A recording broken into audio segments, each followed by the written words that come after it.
Grocery shopping എന്ന് പറയുന്നത് എനിക്ക് ഭയങ്കര ഇൻട്രസ്റ്റിംഗ് ആയിട്ടുള്ളൊരു കാര്യമാണ്. സോ ഇന്ന് വീക്കെൻഡ് ആയതുകൊണ്ടൊക്കെ തന്നെ ഞാൻ ഫ്രീ ആയിരുന്നു. ഞാൻ വെളിയിൽ ബസ്സൊക്കെ കയറി ഞാൻ അടുത്തുള്ള സ്ക്വയർ വൺ എന്ന് പറയുന്ന ഒരു ഷോപ്പിംഗ് മോളിലേക്കാണ് ഞാൻ പോയിക്കൊണ്ടിരിക്കുന്നത്. ബസ്സിലൊക്കെ കയറി ഞാൻ പതിയെ എൻജോയ് ചെയ്ത് പാട്ടൊക്കെ കേട്ട് അറ്റ് ലാസ്റ്റ് ഞാൻ ടെർമിനലിലെത്തി എൻ്റെ പാർക്കിങ്ങിലോട്ടൊക്കെ നോക്കിയപ്പോഴത്തേക്ക് കംപ്ലീറ്റ്ലി ഫിൽഡാണ്. കാരണം ഇന്ന് ഈദായതുകൊണ്ട് എനിക്ക് തോന്നുന്നു ഷോപ്പിംഗ് മോളിൽ നല്ല രീതിയിൽ തിരക്കുണ്ടെന്ന് തോന്നുന്നു. അപ്പോൾ മിസിസാഗയിലുള്ള ഒരു സ്ക്വയർ വൺ എന്ന് പറയുന്ന ഷോപ്പിംഗ് മോളിലേക്കാണ് ഞാൻ പോകുന്നത്. അപ്പോൾ ഈ പോകുന്ന വഴിയാണെങ്കിലും അത്യാവശ്യം തിരക്കുണ്ട്. കാരണം സമ്മറൊക്കെ ആയതുകൊണ്ട് തന്നെ ആൾക്കാരെല്ലാം പുറത്ത് തന്നെ ഉണ്ട്. സോ പോകുന്ന വഴിയിൽ മോളിൻ്റെ എൻട്രൻസിനവിടെ വാട്ടർ ഫൗണ്ടൻ ഉണ്ട്. നല്ല രസമാണ് കാണാൻ.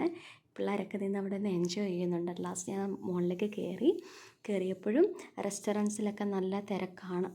ഞാൻ പറഞ്ഞല്ലോ ഈദായതുകൊണ്ടായിരിക്കും എത്രയും തിരക്ക്. അങ്ങനെ ലൊബീസ എന്ന് പറയുന്നൊരു ഷോപ്പുണ്ടായിരുന്നു. ആക്ച്വലി ഞാൻ ഈ പ്രാവശ്യം നാട്ടിൽ പോയപ്പോൾ ഇവിടുന്ന് കുറേ സാധനങ്ങളൊക്കെ വീട്ടിലുള്ളവർക്ക് മേടിച്ചായിരുന്നു. അപ്പോൾ കണ്ടപ്പോൾ വീണ്ടും കയറി ഞാൻ. പക്ഷേ എനിക്കെന്തോ മേടിക്കേണ്ട ഒരു മൂഡില്ലാത്തതുകൊണ്ട് ഞാനിങ്ങനെ ഇറങ്ങി.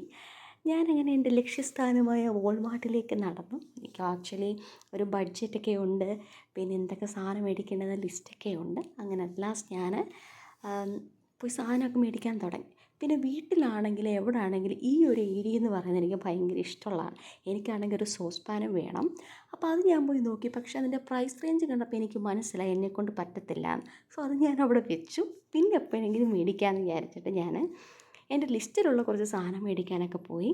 അങ്ങനെ അറ്റ് ലാസ്റ്റ് ഇങ്ങനെ സ്റ്റാർട്ട് ചെയ്ത് കുറച്ച് സാധനങ്ങളൊക്കെ മേടിച്ചു. പക്ഷേ ഇതിന് ഞാൻ കുറച്ച് സാധനങ്ങൾ മാറ്റി വേറെ ആഡ് ചെയ്തു.